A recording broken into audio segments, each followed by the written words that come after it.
সম্মানিত অতিথিবৃন্দের মধ্যে বিদায় শিক্ষার্থীদের উদ্দেশ্যে সংক্ষিপ্ত বক্তব্য নিয়ে আসছেন এম এ জাফর আহমেদ ইথন, সভাপতি শাহাদাতপুর প্রেস ক্লাব এবং সাংবাদিক।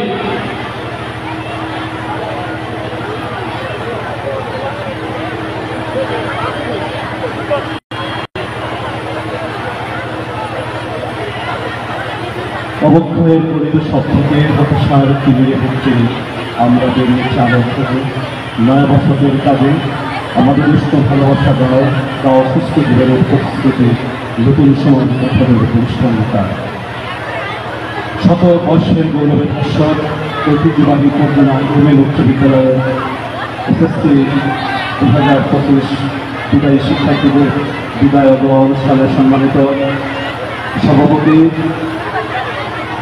পটনা ওমেন উচ্চ বিদ্যালয়ের প্রধান শিক্ষক মোহাম্মদ ওমর ইকবাল রিজভী, উপস্থিত আজকের অনুষ্ঠানের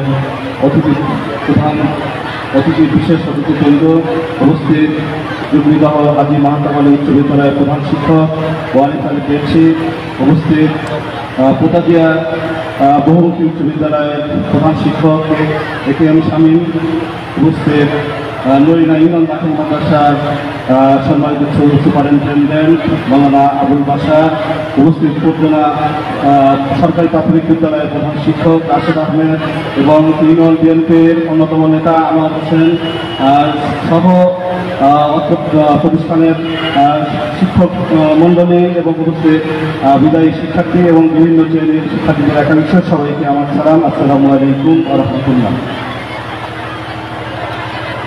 মাধ্যমিকের গণ্ডি পেরিয়ে তোমরা উচ্চ মাধ্যমিকের শিল্পে পা রাখতে যাচ্ছ বিদায়ী শিক্ষার্থী, তোমাদের প্রতি রইল আমার উচ্চ ভালোবাসা, প্রীতি এবং শিক্ষা। আজকের এই বিদায় চিরবিদায় নয়, ক্ষণস্থায়ী বিদায়। এ বিদায় জীবন গড়ার, এ বিদায় এখান থেকে উপরের সিঁড়িতে উঠে যাওয়া। আজকে তোমরা যারা বিদায় দিচ্ছ, দীর্ঘদিন এই প্রতিষ্ঠানে তোমরা লেখাপড়া করেছ এবং শিক্ষকদের কাছ থেকে শিক্ষা অর্জন করেছ। তোমরা আগামী দিনে এখান থেকে যে শিক্ষা গ্রহণ করেছ, এসএসসি পরীক্ষায় কৃতিত্বপূর্ণ সাফল্যের মাধ্যমে তোমরা আগামী দিনে উচ্চ মাধ্যমিকের সেই সিঁড়িতে তোমরা পা রাখবে এবং তোমরা আগামী দিনে তোমাদের বাবা মা যে স্বপ্ন নিয়ে তোমাদেরকে বড় করেছে এবং যে স্বপ্ন তোমাদেরকে নিয়ে আসছে, সেই স্বপ্নটি তোমরা একদিন অবশ্যই সফল করবে এবং তোমাদেরকে পাশাপাশি আগামী দিনে তোমাদেরকে দেশ এবং জাতি গঠনে তোমাদেরকে বলিষ্ঠ ভূমিকা পালন করতে হবে এবং তোমাদেরকে নৈতিক মূল্যবোধের তোমাদেরকে শিক্ষায় শিক্ষিত হতে হবে। আমাদের বাংলাদেশে আমাদের সবচেয়ে বড় সমাজের জন্য ভয়াবহ যে আমাদের যে ক্যান্সার, সেটা হচ্ছে দুর্নীতি।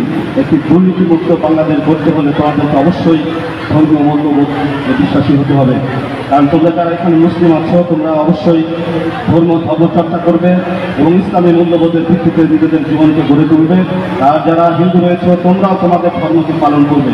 কারণ তারা ধর্ম পালন করে আর করে না, তাদের চেয়ে অবশ্যই যারা ধর্ম পালন করে তারা অবশ্যই তুলনামূলকভাবে ভালো। এজন্য তোমাদেরকে আগামী দিনে দেশ ও জাতির জন্য নেতৃত্ব দিতে হলে, দেশ ও জাতির কল্যাণের ভূমিকা রাখতে হলে তোমাদের অবশ্যই ধর্মীয় মূল্যবোধে জীবিত হতে হবে। পরিশেষে তোমাদের জীবনের প্রতিটি ভোর হোক পূর্ব দিগন্তের উদীয়মান লাল সূর্যের ন্যায়, প্রতিটি সন্ধ্যা হোক বিদায়ী বিবাদীর রক্তরাগ, আর সাফল্যের বিজয় মুকুট শোভিত হোক তোমাদের বেলাতে। ধন্যবাদ। আসসালামু আলাইকুম।